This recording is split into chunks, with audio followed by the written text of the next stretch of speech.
All right, and welcome back to episode 4 of my new series on YouTube of game analysis. So, as with the 3 previous rounds, this is a game from the Canadian Scrabble Classic Second Early Bird. This is game round 4 of 5, and I'm playing Jared Cappel. And if you were here for the first 3 games, well, you know that I lost all 3 of those games. Spoilers. So there's no chance of me winning the early bird or getting second even. So at this point, I'm just trying to play Scrabble, and hopefully win my final 2 and end up on the right foot. So if you want to see what the score sheet looks like and you want a little bit of a peek as to what happened in the game, this is the moment that I'm going to show it. You don't have to look, but this is the score sheet. All right. So, yes, myself and Jared Cappel, we have played many games, especially over the pandemic online, on Woogles.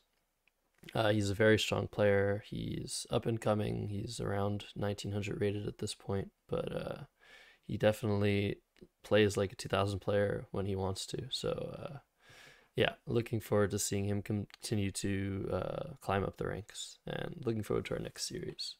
I took a little bit of feedback from the comments in my first of these videos, and I've gotten the board back to normal looking, but the rest of the screen is still in dark mode. So I hope people enjoy the little changes there, and it looks a bit better for everyone. I also added the notation on the bonus squares, so you're not confused as to what bonus squares I'm talking about during the game. Anyways, without further ado, I open the game with Aji, a new word, a 3-letter word that's become extremely useful in our game ever since it was added to the dictionary. There are 2 placements that make sense. Even though I'm putting a J over a double letter score and you can double an O and score the 8 points of the J, it's still not better to put vowels next to double letter scores. So the 2 placements will put the J atop and below a double letter score. And given that I have an S, I decided I would make the more aggressive play of Aji, setting up an S. But obviously, I played it vertically. The other placement of Aji here sets up an H, and I don't have an H, so I decided that I'd go a little bit aggro here. Jared probably notes this in his next play. He goes ahead with Fleek, and it was a way that he had of scoring a little bit and blocking the S hook he thought I might have potentially.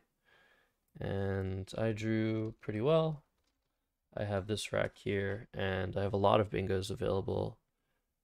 Originally, I looked for something with the A, trying to hit the triple word score. And when I couldn't find that, I looked at Fleek's plays, and the plays I want to make with Fleek's are the ones that triple the B, but I couldn't really see a word I knew that did that. But I did see this word, balis, which I did not think was a valid word, but I thought that considering that it was a word without the E, and considering that I didn't think Jared was extremely confident in his word knowledge, and I also knew that I had other available options, I thought he wouldn't challenge. However, I was wrong. I make a phony, and Jared actually, interestingly, challenges both plays. I'm 100% sure Fleeks is a word. Fleek is a French police officer, but he was doing that just to confuse me and perhaps force me to lose another turn by playing the same 7-letter word elsewhere if I thought the 7-letter word was valid, which I didn't. But it's always a good option when you're challenging to challenge the full play, just in case your opponent gets confused. So yeah, I lose another turn. This is now the second turn I've lost in a span of 4 games. And I was not happy about that. But anyways, I was already out of it, so I didn't care as much as I would have, I think, if I was in contention. Anyways, Jared exchanges 5, and I just play arables, which is the only other word I really saw here. Although, yeah, Balaces is what I was hoping to see. That is probably the play because, again, it triples the B and scores 4 extra points. So I'm going to put knowledge saddest, finding saddest for Balaces.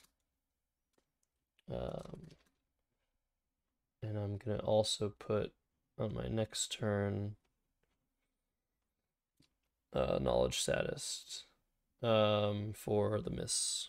Anyways, for Cabales. And what happens here is Jared actually challenges once again the play. But this time it comes back valid. So that was good for me.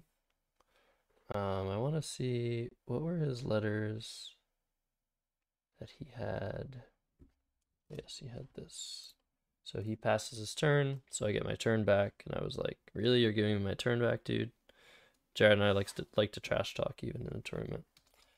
So yeah, when going up to the challenge computer, you're not supposed to say anything, but I went ahead and said that was dumb of him, and he should have left it on the board without challenging.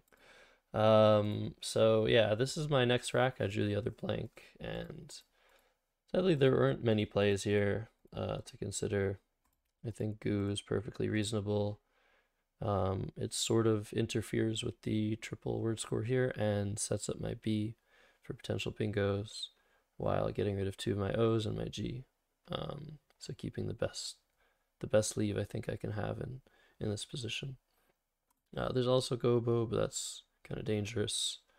If he has any 4-letter word with an A in it, or any play like QI, he could just score very easily there. And I felt like with my lead, I'd rather condense things to this part of the board as well as blocking this R as much as I could. So Goo was my play. Jared then plays QI. And I had this fun rack here, and I saw one 8-letter word that I could play. There might be more. I might have missed something. I'm about to find out, but if you can find any 8-letter words, let me know in the comment section.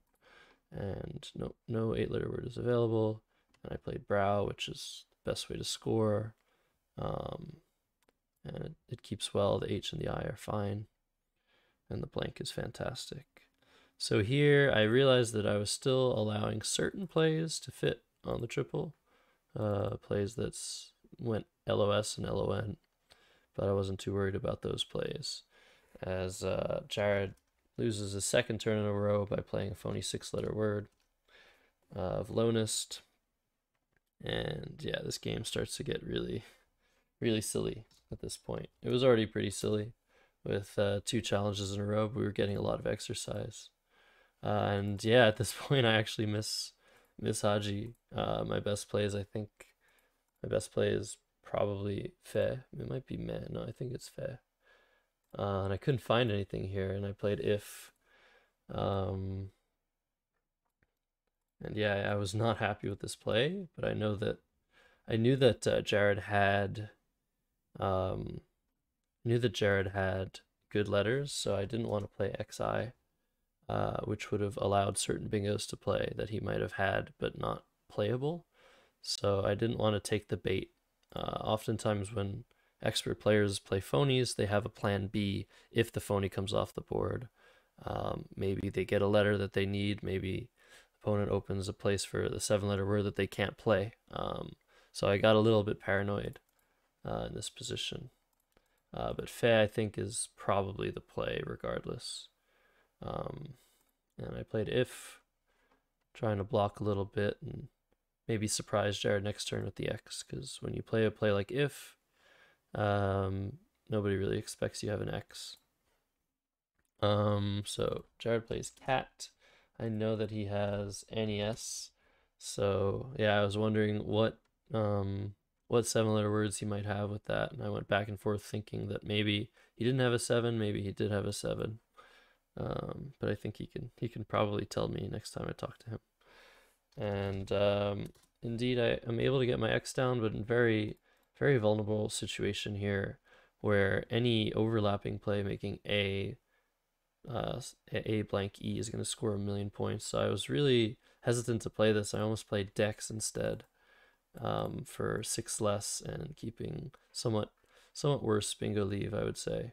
Although the valuation is actually better for the leave of HMR blank than it is of DMR blank, which is really interesting.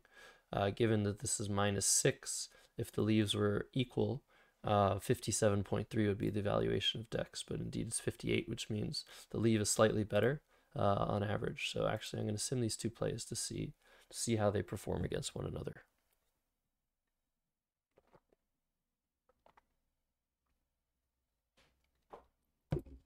Yeah, indeed, it's really close. And I know that actually I should probably clear the simulation and enter, oops, enter, I know that Jared has ENS, so I maybe want to enter that and see how the simulation fares. And look, Dex is now performing a lot better, given that I know that my opponent has an S.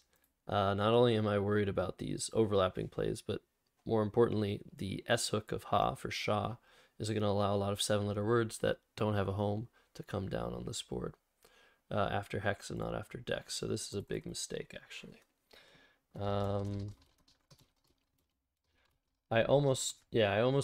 I put Dex down and I took it back. I decided that I didn't want to leave a Y hook of Dexy, but that's really not of import here, because more likely than not, a play at B13 is going to come down before a play with Dexy, and that'll deal with the problem that I'm perceiving. I think it's more important to prevent 7-letter words from playing. So I'm going to say strategy medium for this one. Yeah, this play, I mean, I'm winning really, really, really badly here, but every improvement is going to help me win the game. And yeah, this game, I mean, we were already kind of just like, this game is ridiculous. Both of us were just like, this is stupid. Like, I don't want to lose turns in a tournament game. That's like, that's not cool. Anyways, I drew into a bingo here. This is my rack, and I played Murderer missing. Sadly, I've always wanted to play this word Demerara. That's so good. I could have also played Demurrer. I remember that that is the anagram of Murderer, and it might have gotten a challenge. So this is definitely either a mistake not to play Demerara for 2 more, or a mistake for not playing the more obscure anagram of Murderer, which I don't expect that Jared would have challenged, but he might have, given his desperate situation. Oh, I should clear this and clear that. So I should probably play Demir to maybe get a challenge out of Jared. Also Demerara. Questionable. All right. Moving on. Zoner is the play that comes down for Jared. And I have drawn both Ys, so I regret it again not playing Dex, because I then might have been able to play something with Dexy. And Humpy is my only good play here, and that comes down. Jared exchanges 3 again. This is the second exchange of the game. And he's also lost a turn, so that's 3 scores of 0 for Jared and 1 score of 0 for me, and that is 4 too many. And at this point, I played Agony over here. I couldn't find a good play in this position. I guess something like Yin is okay. I just I didn't want to open anything. I saw a uni, I saw there was an M unseen, so not a good idea to allow Jared, if he has the last M, to continue to try and get a big play there. I did not see Unibrow, which is fantastic. I really should have made that play if I saw it. But yeah, Agony is just such a bad play. It's not even on this on the board here in the static evaluation because the leave is so bad. But the idea of Agony is to score a few points and to get rid of this right angle lane here at M7, which would then reopen parts of the board that are completely out of service at the moment. So it does have some use. And at this point in the game, I'm up 170. I'm basically dealing with that sort of bad case scenario, I think. So here, Jared plays Oestral. He does manage to bingo. He would have had Saluter anyway. So this is a lot better of a scenario for me. Yeah. Oops. Let's enter my next rack. I drew pretty well actually. I drew PA, but it didn't actually allow me to score on this triple here. I do have Ulpan, which I should have played. I didn't see it. And I only saw plain, which is just a worse version because it keeps a U. 2 I's is better than IU usually. Especially here. So yeah, especially here with 4 I's remaining. But I probably should have just played plain. I was trying too much to balance my rack, I think, with Pia. I'm just allowing too many plays to play at 0-1, and yeah, this is probably not right. So probably should play Ulpan or plain here. Strategy, small, binding, small. Right, so Paya comes down. Jared plays losing, and I know what you're thinking. Ironic. Or actually, that's what I'm thinking. But I think you're probably thinking, man, like, all of these games have been so, like, not close. And it's, like, it's true. Like, all of the games I've showed so far have been, like, really, I don't know, one-way games. And that does happen a decent amount, especially in the top division, because we're very aware of what situations demand our fullest attention and what situations have turning points and momentum shifts. And we tend to potentially overreact in those situations by challenging, for example. Jared was not sure of Arables, but he probably still should have let that one go. And yeah, it just tends to, I guess, snowball into bigger losses or bigger defeats. And I think my style specifically does that to the game, where there aren't very many close games, but I can assure you that the next game, round 5, is going to be kind of a nail biter. So yeah, looking forward to showing that one to you as well. So Jared plays losing. He's really trying to score and open up the board again. Makes perfect sense. And I have a very bad looking rack here, and I did not want to make this play. I was actually starting to get low on the clock, and I decided that I had no real way of doing anything here that wasn't like bad, but I could play just undo. But I wanted to accomplish something, and this is a really stupid plan, but it was a plan nonetheless. My plan was to play Eku, and if Jared didn't have the last S, he would probably collapse, thinking that I had the last S. But more importantly, my idea was I can't really make a play here. I'd like to make a play here, but it's kind of hard to do that and block very well. But if I play Eku and open this lane, I can then make a weird, like, 5-letter G play. It's a really stupid plan, I'm telling you. Or like a play from the N or something, like some stupid play from the G. Actually not a 5-letter, 4-letter G play. To then block this lane. It's just not a good idea. but that was my idea, and I had to make a decision, and I played Eku, and this could just give the game away, to be honest, because now Jared can just start opening other parts of the board and scoring, and I'm sort of unable to block everything at once. So I definitely shouldn't have done this. I should have played something like undo.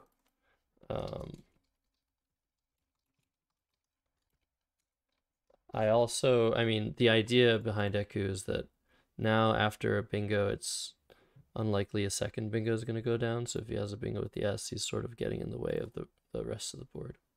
But yeah, I don't need to justify this because it was just bad play. So yeah, Eku comes down. At least it scores some points. But the thing I don't want is for Jared to be able to score / bingo twice in this position. So I've rain out on my rack now, nowhere for it. I decide to play 2e here, just to block the end of the G now, and now this lane is somewhat protected, but it's not going to win Jared the game usually. But I was still really disgusted with my play this game. Jared plays LOO. Where did he do this? LOO. Oh yes, yeah. This is the play that lost Jared the game pretty much. Still had some outside chance with this. With not playing something so dangerous. But all I need to do is play a 2-tile play and get rid of all the threats. And even better, I had a 3-tile play that scored really well. And Jared was like, I knew I shouldn't have played that. I was gonna get hit there. And now I was confident that I was winning the game, still unhappy. And yeah, then Via came down here. A nice little find there by Jared making Vif. Very tough little spot, I'd say. I don't know if I would have seen that. And I drew the S. And so I realized that the game was mine.